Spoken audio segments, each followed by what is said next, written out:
High বন্ধুরা, সকালে যে দেখিয়েছিলাম শাকটা, দেখো কিভাবে বানাচ্ছি। প্রথমে শাকটা ভালো করে ধুয়ে কেটে নিয়েছি।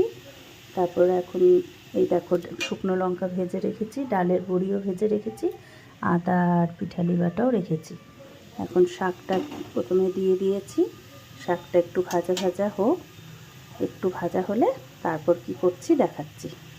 এবার দেখো আদা আর পিঠালি বাটাটা যে রেখেছিলাম সেটা এখন আমি দিয়ে দেব।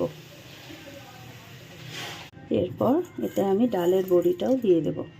এই দেখো, এবারে পিঠালি বাটা আর এর মধ্যে একটু কাঁচা লঙ্কা কুচিয়ে দিয়েছিলাম, ডালের বড়ি দিয়ে দিয়েছি। এবার ভালো করে এটা নেড়ে নেব। এটা যদি সাথে সাথে না নাড়াচাড়া করো তাহলে কিন্তু লেগে যাবে, সেটা ভালো হবে না।